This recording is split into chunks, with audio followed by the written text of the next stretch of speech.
स्वागत है आपका दोस्तों बिहार न्यूज़ में। मैं हूं फिर दोस्त गनी और आप देख रहे हैं केडीबी लाइव। दोस्तों आज हो चुका है 14 जुलाई 2025। तो आज की पूरे बिहार की टॉप न्यूज़ लेकर आए हैं आपके लिए। वीडियो शुरू करने से पहले आपसे एक रिक्वेस्ट है कि अगर आप पहली बार इस चैनल पर आए हैं तो चैनल को सब्सक्राइब करके बेल आइकन को प्रेस कर दीजिए और साथ ही साथ वीडियो को लाइक कर दीजिए, अपने दोस्तों के साथ शेयर भी कीजिए। तो चलिए चलते हैं आज की खबरों की ओर।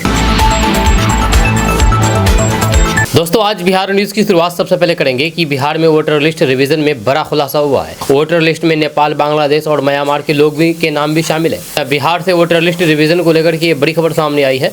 बताया जा रहा है कि आयोग ने अपने सर्वे के दौरान ऐसे लोगों की पहचान की है जो रहने वाले तो म्यांमार, बांग्लादेश और नेपाल के हैं और रह रहे बिहार में हैं। आयोग से जुड़े हुए सूत्रों के अनुसार सर्वे में पता चला है कि इन लोगों ने आधार कार्ड, डोमिसाइल सर्टिफिकेट और फिर राशन कार्ड जैसे कि सभी तरीके के पहचान पत्र बनवाए हुए हैं। सूत्रों का कहना है कि 1 अगस्त से 30 अगस्त के बीच ऐसे सभी लोगों की पड़ताल की जाएगी और अगर जांच में ये सही पाया गया तो फिर उनका नाम मतदाता सूची में शामिल नहीं किया जाएगा। आपको बता दें कि बिहार में आयोग के इस विशेष गहन पुनरीक्षण यानी कि SIR का मामला कुछ दिन पहले ही सुप्रीम कोर्ट में पहुंचा था। कोर्ट ने मामले की सुनवाई करने के बाद चुनाव आयोग को बड़ी राहत दी थी। सुप्रीम कोर्ट ने साफ कर दिया था कि बिहार में वोटर लिस्ट के सर्वे का काम जारी रहेगा। कोर्ट ने इस मसले में चुनाव आयोग से 1 हफ्ते में जवाब मांगा। 28 जुलाई को इस मामले पर अगली सुनवाई होगी। दोस्तों सीएम नीतीश कुमार का बड़ा ऐलान सामने आया है। अगले 5 सालों में 1 करोड़ युवाओं को नौकरी दिलाने की बात कही गई है। जी हाँ, बिहार के मुख्यमंत्री नीतीश कुमार ने विधानसभा चुनाव से पहले बिहार के युवाओं को बड़ी सौगात देने का ऐलान किया है। जहां आपको बता दूं कि कल 13 जुलाई को उन्होंने कहा है कि अगर बिहार में उनकी सरकार बनती है तो आने वाले 5 वर्षों में 1 करोड़ नौकरी और रोजगार दिया जाएगा। ये लक्ष्य 2020-25 के लिए तय किए गए 50 लाख नौकरियों के लक्ष्य से दुगुना है। जी हाँ, मुख्यमंत्री नीतीश कुमार ने जानकारी दी है कि 2020 से अब तक 10 लाख सरकारी नौकरी दी जा चुकी है और करीब 39 लाख युवाओं को विभिन्न योजनाओं से रोजगार मिला है। उन्होंने कहा है कि सरकार 2025 तक तय लक्ष्य को पूरा करने की दिशा में तेजी से काम कर रही है। वहीं पर नीतीश कुमार ने बताया है कि निजी क्षेत्र में अधिक रोजगार अवसर सृजित करने के लिए औद्योगिक क्षेत्र में विशेष प्रयास किए जाएंगे। इसके लिए एक उच्च स्तरीय समिति बनाई जाएगी जो योजना की निगरानी और फिर क्रियान्वयन सुनिश्चित करेगी। सीएम नीतीश कुमार ने ऐलान किया है कि 7 निश्चय योजना के तहत बिहार में जननायक कर्पूरी ठाकुर स्किल यूनिवर्सिटी की स्थापना की जाएगी। ये यूनिवर्सिटी युवाओं को उद्योग स्थापित और ट्रेनिंग और फिर स्वरोजगार से जोड़ने के माध्यम बनेगी। वहीं पर बिहार में इस साल अक्टूबर-नवंबर में विधानसभा चुनाव होने की संभावना है। ऐसे में यह घोषणा युवाओं को साधने की बड़ी रणनीति मानी जा रही है। जब चुनाव आयोग ने सभी आधिकारिक तारीखों की घोषणा नहीं की है। दोस्तों मौसम विभाग ने आज 14 जुलाई को बिहार के अधिकतर इलाकों में जोरदार बारिश के आसार जताए हैं। हालांकि अभी मानसून की टर्फ लाइन बिहार से दूर ही है। जब बिहार में आंधी पानी के साथ बारिश की संभावना बढ़ रही है। इधर बिहार में कुछ एक जगहों पर आंधी पानी आई है, खास तौर पर पटना के मोकामा और फिर बाढ़ क्षेत्र में कल दोपहर बाद अचानक 60 किलोमीटर प्रति घंटे की रफ्तार से तेज हवा चली, वज्रपात की स्थिति बनी। मौसम विभाग पटना के अनुसार बिहार में अधिकतम अभी तक 138 मिलीमीटर बारिश दर्ज की गई है। यह सामान्य से 56% कम है। बिहार के अधिकतर जिले वर्षा की स्थिति से गुजर रहे हैं। इधर बिहार के अधिकतर क्षेत्र में रविवार के दिन का तापमान सामान्य से अधिक रहा। वहीं पर बिहार के कई जिले में तेज हवा के साथ बारिश होने की संभावना है। मौसम विभाग के अनुसार गया, जहानाबाद, मुजफ्फरपुर, पश्चिमी चंपारण, पूर्वी चंपारण, शिवहर में 50 से 60 किलोमीटर प्रति घंटे की गति से हवा चलेगी। इस दौरान गरज चमक के साथ जोरदार बारिश होने की संभावना है। वहीं पर रोहतास, औरंगाबाद, भागलपुर, मधेपुरा, अररिया, पूर्णिया, किशनगंज, कटिहार के कुछ भागों में तेज हवा के साथ मेघ गर्जन और फिर वज्रपात के साथ बारिश होगी। दोस्तों बिहार में वोटर लिस्ट वेरिफिकेशन को लेकर के असदुद्दीन ओवैसी भड़क गए हैं। जी आपको बता दूं कि AIMIM के प्रमुख असदुद्दीन ओवैसी ने एक बार फिर से बिहार में SIR को लेकर के चुनाव आयोग पर सवाल उठाए हैं। इसके साथ ही उन्होंने चुनाव आयोग पर गरीब लोगों को परेशान करने का भी आरोप लगाया है। जहाँ दरअसल AIMIM प्रमुख असदुद्दीन ओवैसी ने सोशल मीडिया प्लेटफॉर्म X पर एक पोस्ट शेयर किया। अपने पोस्ट में ओवैसी ने कहा कि ये बेहद शर्मनाक बात है कि एक संवैधानिक संस्था जनता से सूत्रों के माध्यम से संवाद कर रही है। उन्होंने कहा कि भारतीय चुनाव आयोग को इस बात को पूरी तरह से स्पष्ट करना चाहिए कि उसे मतदाताओं की नागरिकता निर्धारित करने का अधिकार किसने दिया है। असदुद्दीन ओवैसी ने कहा है कि एक तो ये विशेष और फिर गहन पुनरीक्षण कार्य एक बेहद महत्वपूर्ण चुनाव से ठीक पहले किया जा रहा है, जिसके लिए गरीब से गरीब लोगों तक से अचानक ऐसे दस्तावेजों को लाने की मजबूर किया जा रहा है जो उनके पास शायद होंगे ही नहीं। ऐसे में इस विशेष कदम का मकसद सिर्फ गरीब लोगों को और बेबस बनाने की कोशिश मात्र प्रतीत होता है। वहीं पर आपको बता दूं कि बिहार में चल रहे विशेष मतदाता पुनरीक्षण के दौरान बूथ बूथ लेवल अधिकारी यानी कि BLO मतदाताओं के घर घर जाकर के सर्वे कर रही है। वहीं पर BLO के सर्वे के दौरान बड़ी संख्या में नेपाल, बांग्लादेश और फिर म्यांमार से आए हुए लोगों के नाम मिलने की बात सामने आई है। ये भी कहा जा रहा है कि विदेशी नागरिकता वाले लोगों के मामले पर 1 अगस्त 2025 के बाद उचित जाँच और फिर कार्रवाई की जाएगी और इसके बाद 30 सितंबर 2025 को प्रकाशित होने वाली आखिरी मतदाता सूची में इन सभी लोगों का नाम शामिल नहीं किया जाएगा। दोस्तों, आजकल ज़्यादातर लोग प्रधानमंत्री किसान सम्मान निधि योजना की 20वीं किस्त का इंतजार कर रहे हैं। उनको इंतजार है कि आखिर 20वीं किस्त कब आएगा। तो आपको बता दूं कि अब तक योजना में कुल 19वीं किस्त जारी की जा चुकी है। 19वीं किस्त फरवरी 2025 में जारी की गई थी। अब किसानों को अगली किस्त यानी कि 20वीं किस्त का इंतजार है। सरकार की ओर से कब जारी होंगे ये किस्त, आइए इसके बारे में थोड़ी चर्चा करते हैं। आपको बता दूं कि सरकार की ओर से 4 महीनों के अंतराल पर भेजी जाती है। फरवरी के हिसाब से जुलाई में 4 महीने का समय पूरा हो रहा है।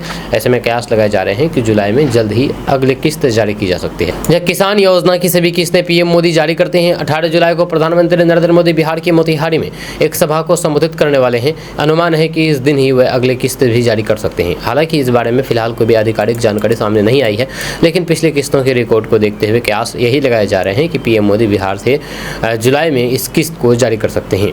लेकिन सरकार की ओर से आधिकारिक जानकारी मिलने तक किसानों को इंतजार करना होगा। आपको बता दूं कि अगली किस्त जारी होने से पहले उसके बारे में योजना की वेबसाइट पर आधिकारिक तारीख का ऐलान कर दिया जाएगा।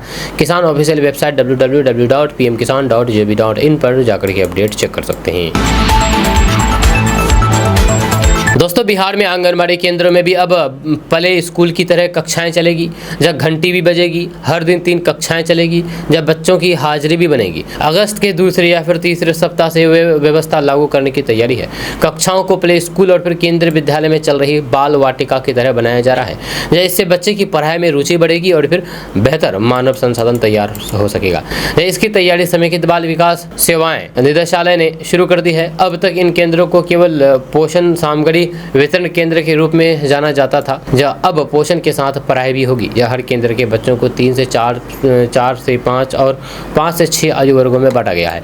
इससे बच्चे प्रारंभिक शिक्षा से जुड़ेंगे। इसका फायदा प्राथमिक स्कूल में दाखिला लेने पर होगा। वहाँ पर आंगनबाड़ी केंद्र में अब बच्चों को प्ले स्कूल जैसा माहौल मिलेगा। स्कूल की तरह बच्चों की कक्षाएं चलेगी, उनमें पढ़ने की आदत विकसित होगी। अब सवाल है कि क्या क्या सुविधाएं होंगी। तो आपको बता दें कि बच्चों के बैठने की समुचित व्यवस्था होगी, किताब और नोटबुक दी जाएगी। खेल में पढ़ाई के लिए हर उम्र के अनुसार खिलौने होंगे। सॉफ्ट खिलौने के साथ विभिन्न गतिविधियां भी करवाई जाएगी। कई तरह के पजल्ड गेम रहेगा, जिससे बच्चों का दिमाग तेज होगा। वहाँ पर किचन सेट के साथ कठपुतली भी बच्चों के लिए रखे जाएंगे। अगर आप बेरोजगार हैं और रोजगार की तलाश कर रहे हैं तो आपके लिए अच्छी खबर है, क्योंकि आप डेयरी खोल सकते हैं। यह डेयरी खोल करके अच्छी खासी कमाई कर सकते हैं। सबसे बड़ी बात यह है कि सरकार इसके लिए सब्सिडी भी देती है, यानी कि आप अगर डेयरी खोलेंगे तो सरकार आपको पैसे देगी डेयरी खोलने के लिए। आपको बता दूं कि बेरोजगारी के इस दौर में जहां युवा रोजगार की तलाश में संघर्ष कर रहे हैं, वहीं पर बिहार सरकार ने स्वरोजगार की दिशा में एक बड़ी पहल की है। जब बिहार सरकार द्वारा चलाई जा रही विभिन्न डेयरी योजनाएं अब न सिर्फ किसानों बल्कि युवाओं और फिर महिलाओं के लिए भी रोजगार का मजबूत जरिया बन सकती है। गाय और भैंस पालन से संबंधित इन योजनाओं के लिए आवेदन की अंतिम तारीख 25 जुलाई 2025 तय की गई है। वहीं पर पशु एवं मत्स्य संसाधन विभाग की ओर से 3 प्रमुख योजनाओं के तहत सब्सिडी दी जा रही है। जहां वहीं पर देसी गाय पालन योजना, समग्र भैंस पालन योजना, समग्र गव्य विकास योजना, इन सभी योजनाओं में लाभार्थियों को लागत का 50 से 75% तक का अनुदान सीधे प्रदान किया जा रहा है। वहीं पर इन योजनाओं का लाभ लेने के लिए इच्छुक व्यक्ति को dairy.bihar.gov.in पर जाकर के 25 जुलाई 2025 तक ऑनलाइन आवेदन करना होगा। आवेदनकर्ता बिहार का निवासी होना चाहिए और डेयरी इकाई स्थापित करने की पात्रता होनी चाहिए। अब सवाल है कि समग्र भैंस पालन योजना के तहत कितना पैसा मिलेगा। तो आपको बता दें कि इस योजना के तहत 1 या फिर 2 उन्नत नस्ल की दूध देने वाली भैंस खरीदने पर अनुदान दिया जा रहा है। भैंस के लिए लागत है 1,21,000 रुपये और उसमें SC/ST को 90,750 रुपये मिलेगा, अन्य को 60,050 रुपये मिलेगा। वहीं पर 2 भैंसों के लिए लागत 2,42,000 रुपये है, जैसे ST/ST को 1,81,500 रुपये मिलेंगे, वहीं पर अन्य को 1,21,000 रुपये मिलेगा। वहीं पर देसी गौपालन योजना के बारे में अगर बात किया जाए तो यहाँ पर कम लागत में शुरुआत का अच्छा अवसर है। अगर आप गाय पालन से शुरू करना चाहते हैं तो ये योजना आपके लिए है। इनमें 2 या फिर 4 मवेशियों की इकाई के लिए आर्थिक मदद दी जा रही है। 2 मवेशियों की इकाई 1,74,000 रुपये, वहाँ पर 4 मवेशियों की इकाई 3,90,000 रुपये। इस पर SC ST और फिर अत्यंत पिछड़ा वर्ग को 75% अनुदान मिलेगा, अन्य को 50%। वहीं पर समग्र गव्य विकास योजना, बड़े स्तर पर डेयरी खोलने का मौका मिलेगा। इस योजना में 2, 4, 15 और फिर 20 दुधारू मवेशियों की इकाई के लिए मदद दी जा रही है। इकाई लागत सभी वर्गों को अनुदान प्रतिशत के हिसाब से दिया जब बताया जाए तो 2 मवेशी 1,74,000, SC ST को 75%, अन्य को 50% मिलेगा। वहीं पर 4 मवेशी के लिए 3,90,000, SC ST को 75%, अन्य को 50% मिलेगा। वहीं पर 15 मवेशी पर 15,74,000 रुपये, वहीं पर सभी को 40%, 20 मवेशी पर 20,42,000 रुपये और सभी को 40% तक के लोगों को मिलेगा। दोस्तों, बिहार में के नवादा में IAS सिद्धार्थ का अनोखा रूप दिखा है। यहाँ पर टी स्टॉल में चाय बनाई है और मदरसे के बच्चे को सलाम भी किया है। आपको बता दूं कि बिहार के शिक्षा विभाग के अपर मुख्य सचिव सिद्धार्थ ने नवादा जिले का दौरा किया। उन्होंने नवादा के Gonodi Ramkali teacher training school college में मगध क्षेत्र के शिक्षकों से मुलाकात की। यह शिक्षकों के साथ बेंच पर बैठ करके नवादा, औरंगाबाद, गया, अरवल और फिर जहानाबाद के शिक्षकों की समस्याएं सुनी। हस्तांतरित किए गए शिक्षकों की शिकायतें भी सुनी है। वहाँ पर सिद्धार्थ ने स्कूल का निरीक्षण किया। इसके बाद वे अकबरपुर प्रखंड के रजहत गांव के उर्दू विद्यालय पहुंचे। उन्होंने स्कूल के कक्ष, शौचालय और फिर रसोई घर का निरीक्षण किया। शिक्षकों ने उन्हें विद्यालय की समस्याओं से अवगत कराया। इस बीच ऑनलाइन कक्षाएं लेने वाले शिक्षकों को सम्मानित करके प्रमाण पत्र प्रदान किए।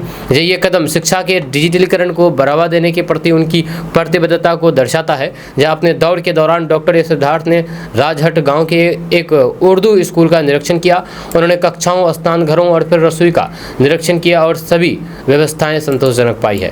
इस दौरान डॉक्टर सिद्धार्थ ने मदरसे में रुक करके वहां पर रहे बच्चों से मुलाकात की। बच्चों को अस्सलाम वालेकुम कह करके अभिवादन किया और उनसे बातचीत की। वहीं पर पटना लौटते समय बख्तियारपुर के पास सड़क किनारे एक छोटी दुकान पर रुक करके उन्होंने लिट्टी चाय का आनंद लिया। इस सिद्धार्थ ने न केवल लिट्टी चाय का आनंद लिया बल्कि खुद से चाय भी बनाई। जहाँ उनके चाय बनाने का वीडियो सोशल मीडिया पर वायरल हो गया है, जिसने स्थानीय लोगों का ध्यान खींचा है। ये देख करके स्थानीय लोगों ने अपर मुख्य सचिव की सरलता की सराहना की है। उनका ये व्यवहार अनूठा है क्योंकि वे जहां भी जाते हैं लोगों से सीधे जुड़ते हैं और स्थानीय स्तर की चीज़ों में रुचि लेते हैं।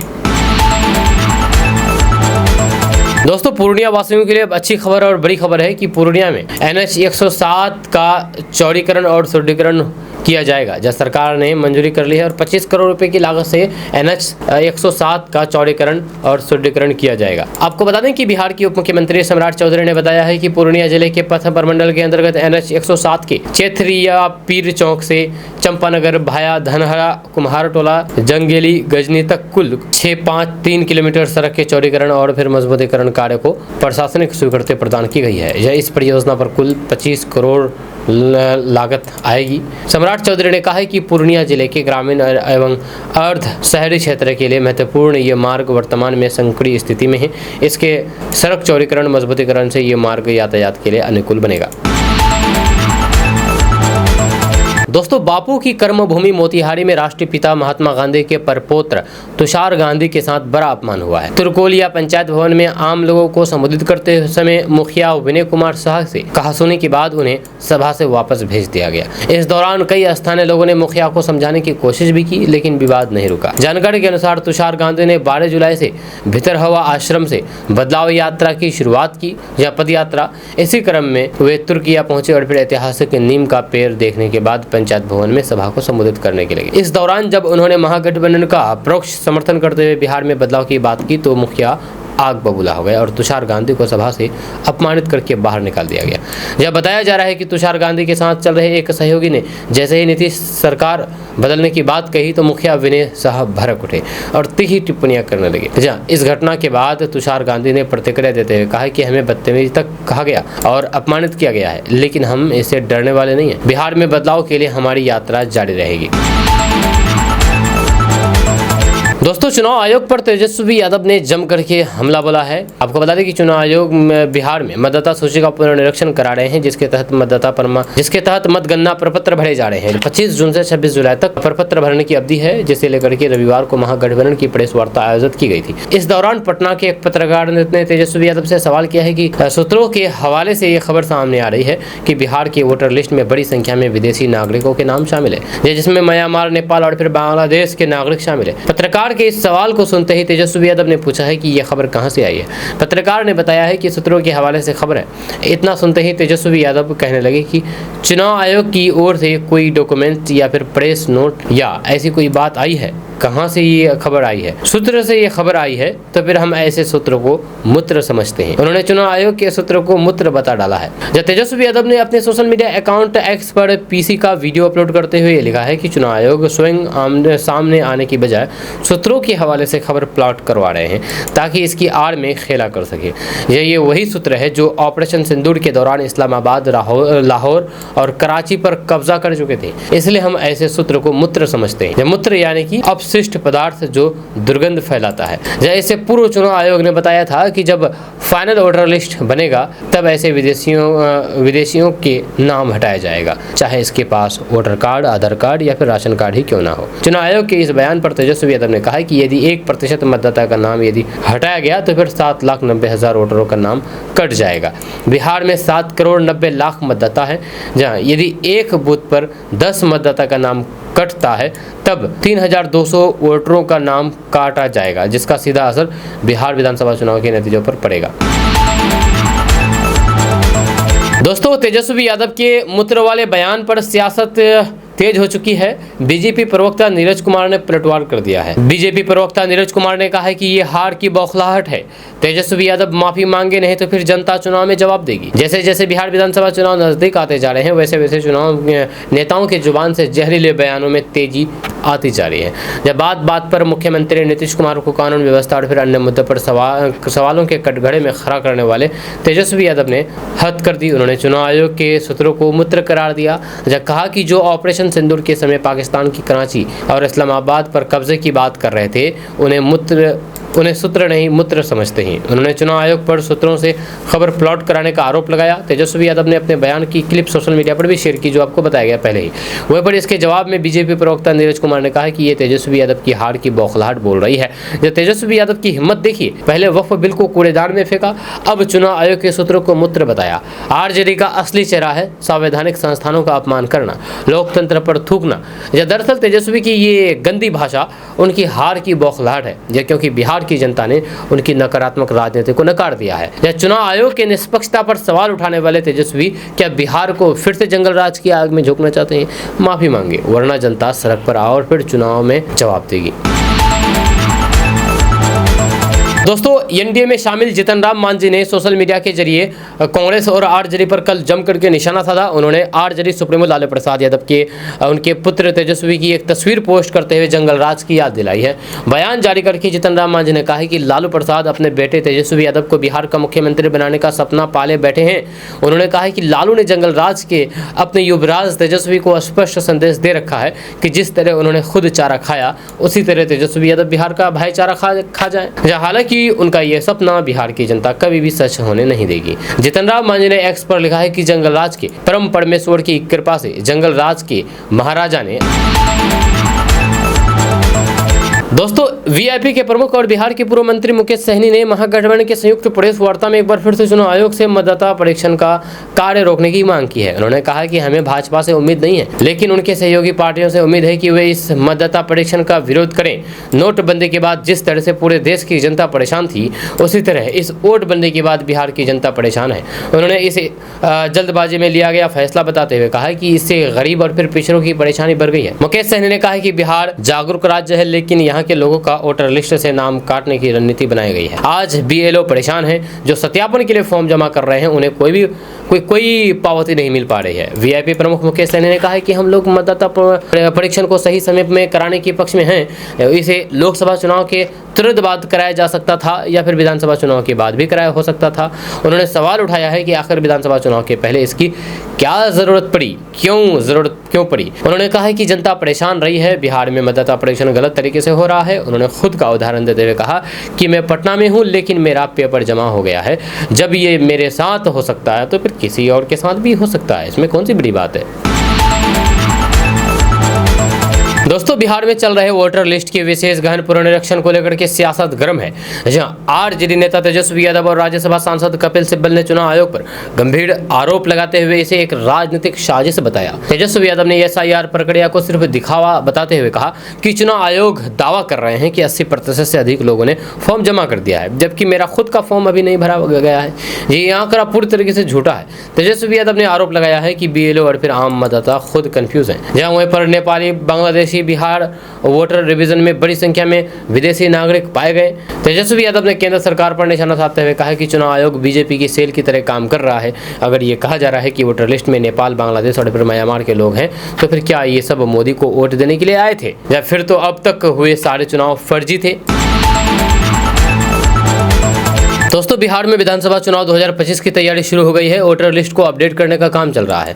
नेताओं के दौरे हो रहे हैं। राजनीतिक दल सीटों के बंटवारे को लेकर के अंदर ही अंदर बातचीत कर रहे हैं। गठबंधन के दलों के नेता अपनी अपनी पार्टी के बड़े नेताओं को सीटों की संख्या बता रहे हैं। इन सब के बीच राजनीतिक गलियारों में एक और चर्चा चल रही है, जहाँ कई नेता अपने बेटे, बेटियों और फिर परिवार के सदस्यों को विधायक बनाने की कोशिश कर रहे हैं। जब बेटे और फिर बेटियों के लिए टिकट के लिए दूसरे दलों में जुगाड़ लगा रहे हैं। जब अगर अपनी पार्टी में बात नहीं बनी तो फिर वे दूसरे दलों में भी जुगाड़ लगा रहे हैं। इसमें सांसद, पूर्व सांसद और बिहार सरकार के मंत्री भी शामिल है। वहीं पर भाजपा और जदयू के नेताओं की लिस्ट में ऐसे लोगों की संख्या ज्यादा बताई जा रही है। इन दोनों दलों के नेताओं की नजर एलजेपी को मिलने वाली सीटों पर है। वहीं पर कई नेता अपने बेटों और फिर बेटियों के लिए दूसरे दलों से टिकट चाहते हैं, जब उनका पहला लक्ष्य गठबंधन में शामिल दलों से टिकट दिलवाना है। जानकारों का कहना है कि कई नेताओं की नजर जीतन राम मांझी की पार्टी हम, चिराग पासवान की पार्टी एलजेपी, उपेंद्र कुशवाहा की रालोमो और फिर महागठबंधन में शामिल मुकेश सहनी की पार्टी वीआईपी को मिलने वाली सीटों पर है।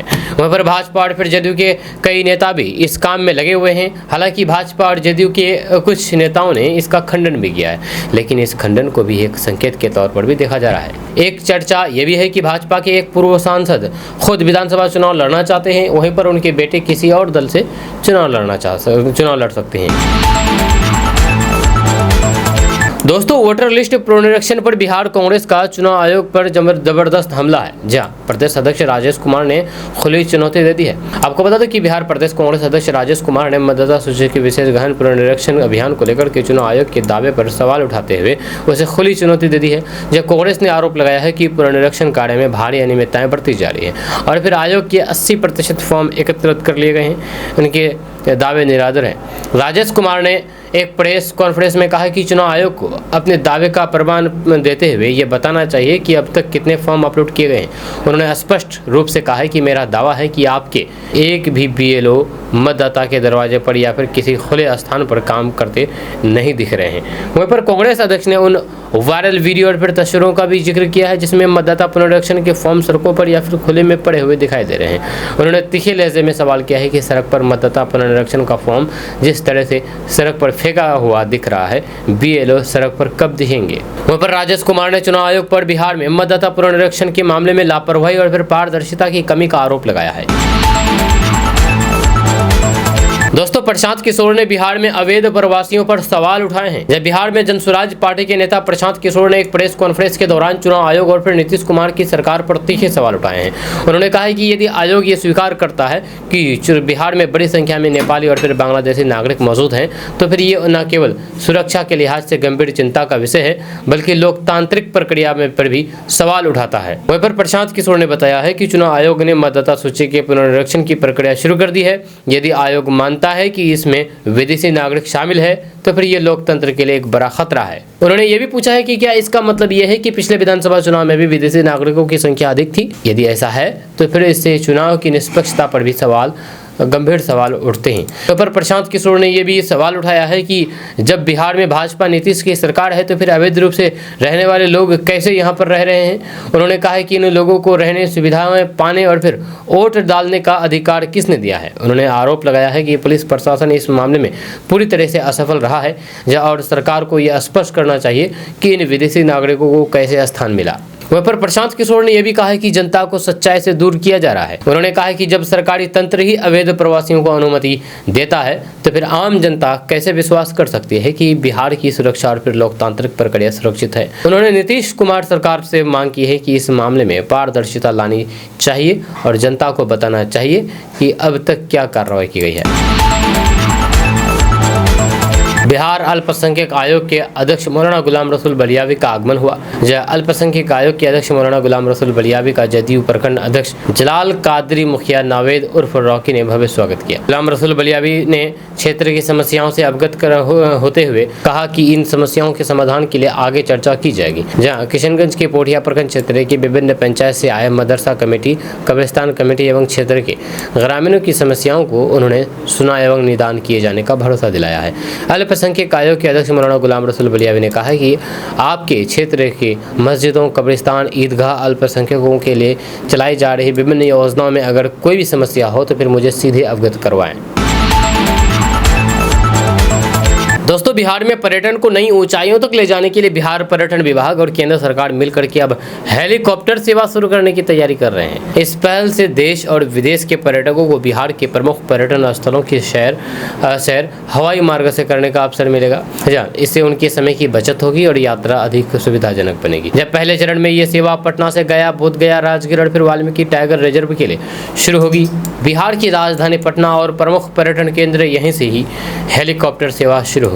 वहाँ पर बौद्ध धर्म का प्रमुख तीर्थ स्थल जहाँ हर साल लाखों श्रद्धालु और फिर पर्यटक आते हैं, सड़क मार्ग से 2-3 घंटे तक सफर हेलीकॉप्टर से मात्र 30 से 45 मिनट में पूरा हो जाएगा। दोस्तों, क्या नीतीश कुमार को एनडीए अपना सीएम चेहरा घोषित करेगी? चलिए इस ओपिनियन पोल के बारे में जानते हैं कि ओपिनियन पोल में क्या आया है मामला। तो आपको बता दें कि बिहार में इस साल के अंत में विधानसभा चुनाव होने वाले हैं, जब बीजेपी, जेडीयू और फिर अन्य छोटे दलों के गठबंधन एनडीए को इस साल अक्टूबर-नवंबर में होने वाले बिहार विधानसभा चुनाव में बहुमत मिलने के संकेत मिल रहे हैं। यह खुलासा इंकसाइट द्वारा जारी एक ओपिनियन पोल के नतीजे में हुआ है। जब बिहार की 243 विधानसभा सीटों में पर चुनाव नवंबर-दिसंबर में होने हैं और फिर सर्वे के मुताबिक एनडीए मजबूत स्थिति में नजर आ रहा है। इंकसाइट के वॉल्यूम 2 ओपिनियन पोल में ये भी जनता से पूछा गया है कि क्या नीतीश कुमार को एनडीए का मुख्यमंत्री चेहरा घोषित किया जाना चाहिए। आइए जनता की क्या राय है बताते हैं। ये सवाल सर्वे में सबसे दिलचस्प रहा है क्योंकि 44.9% लोगों का मानना है कि नीतीश कुमार को एनडीए का मुख्यमंत्री चेहरा घोषित करना चाहिए। वहीं पर 19.3% लोग इसके खिलाफ हैं। वहीं पर 24% लोग असमंजस में हैं, यानी कि उन्होंने कह नहीं सकते विकल्प को चुना है। वहीं पर 11.7% मतदाता ऐसे भी है जो मानते हैं कि किसी भी नेता को सीएम चेहरा घोषित नहीं किया जाना चाहिए। दोस्तों, बिहार में चुनावी तैयारी रंग पकड़ने लगी है। एनडीए और महागठबंधन की खेमेबंदी के साथ ही बसपा, जनसुराज और फिर आम आदमी पार्टी सहित अन्य दलों ने भी अपना इस महासंग्राम में कूदने का ऐलान कर दिया है। ऐसे में एनडीए ने अपने गठजोड़ को मजबूत करने की तैयारी पर काम शुरू कर दिया है। राज्य स्तरीय कोऑर्डिनेशन कमेटी बनने के साथ ही बूथ स्तर तक भी इसे मजबूत करने की कवायद चल रही है। फिलहाल एनडीए नेताओं और फिर कार्यकर्ताओं को राज्य की सरकारी योजनाओं की जानकारी आम लोगों तक पहुँचने का टास्क दिया गया है। साथ ही एनडीए घटक दलों के नेता साझा राजनीतिक कार्यक्रमों पर भी काम करने की तैयारी कर रहे हैं। इसका मकसद घटक दलों के कार्यकर्ताओं के बीच बेहतर समन्वय बनाना है। वहीं पर सूत्रों के अनुसार एनडीए नेता और फिर कार्यकर्ता अब जिला, प्रखंड, पंचायत और फिर बूथ स्तर तक पहुंचकर के साथ निश्चय की सभी योजनाओं से आम लोगों को अवगत करवा रहे हैं। साथ ही साथ नीतीश सरकार की उपलब्धियों की जानकारी देकर के आगे की जनता के लिए काम करने का अवसर प्राप्त करने की कोशिश कर रहे हैं। इन नेताओं का टारगेट केवल मतदाता है। इसके क्षेत्र विशेष और फिर मतदाताओं से के आधारित अलग अलग ग्रुप बनाकर के अभियान में लगाया गया है। दोस्तों, इस खबर में अभी हम बात करेंगे नीतीश सरकार की उन 5 बड़ी घोषणाओं की जो नीतीश सरकार को फिर से बिहार का किंग बना सकती है। उनमें है नंबर 1 पर है 1 करोड़ युवाओं को नौकरी। जी हाँ, 1 करोड़ युवाओं को सरकारी नौकरी और फिर रोजगार देने का वादा किया है नीतीश सरकार ने। इससे पहले भी उनकी सरकार 50 लाख रोजगार देने का लक्ष्य लेकर के चल रही थी, जिसमें 10 लाख सरकारी नौकरी और 39 लाख रोजगार अब तक दिए जा चुके हैं उनके कहे अनुसार। अब 1 करोड़ नौकरी देने का वादा किया है। इसके अलावा राज्य में बिहार युवा आयोग का गठन भी किया गया है, जो युवाओं को ट्रेनिंग, शिक्षा और सरकारी विभागों के साथ तालमेल बना करके उन्हें रोजगार दिलाने में मदद करेगा। आयोग में 45 वर्ष से कम उम्र के लोग शामिल होंगे। इससे युवाओं को न सिर्फ अवसर मिलेंगे बल्कि आत्मनिर्भर बनने का रास्ता भी खुलेगा। वहीं पर महिलाओं को 35% आरक्षण और डोमिसाइल नीति। जब महिलाओं के लिए नीतीश सरकार ने एक और बड़ा फैसला किया है, ऐलान किया है, जब सरकारी नौकरियों में 35% आरक्षण, जिसमें डोमिसाइल नीति लागू होगी। इसका मतलब यह है कि अब बिहार की मूल निवासी महिलाओं को सरकारी नौकरियों में प्राथमिकता मिलेगी।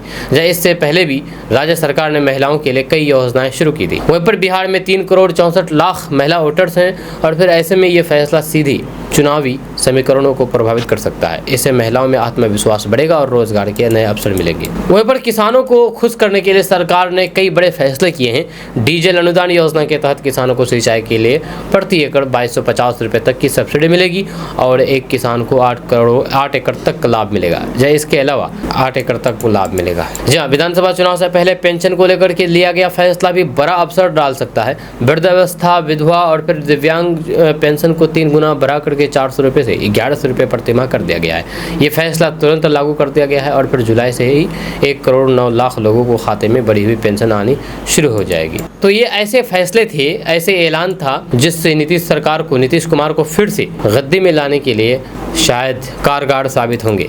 आपका इसके बारे में क्या कहना है, नीचे कमेंट बॉक्स में कमेंट करके जरूर बताइएगा। दोस्तों, बिहार की कानून व्यवस्था पर उप मुख्यमंत्री सम्राट चौधरी ने बड़ी बात कह दी है। सम्राट चौधरी ने कहा कि बिहार में कोई अपराध नहीं है। उन्होंने आगे कहा कि इन दिनों व्यक्तिगत विवाद के चलते हो रही हत्याओं के मामले को रोकना सरकार के लिए थोड़ा मुश्किल है, लेकिन बिहार में सुशासन है। बिहार की पुलिस हर समय अलर्ट है और फिर अपराधियों को पकड़ने का काम तेजी से कर रही है। उन्होंने कहा है कि अगर कोई हत्या किसी व्यक्तिगत विवाद के कारण हो रही है तो फिर सरकार के लिए उसे रोक पाना थोड़ा मुश्किल है, लेकिन ये साफ है कि बिहार में किसी भी संगठित अपराध को पनपने नहीं दिया जाएगा। जब वहीं पर इससे पहले आरजेडी नेता तेजस्वी यादव ने अपने एक्स पोस्ट किया है। उन्होंने बिहार की एनडीए सरकार पर तंज कसते हुए कहा है कि एनडीए सरकार में कोई सच सुनने वाला नहीं है क्या। जब पटना में एक बीजेपी नेता की हत्या पर भी सरकार पर निशाना साधा है, इससे पहले उप मुख्यमंत्री पर निशाना साधा है।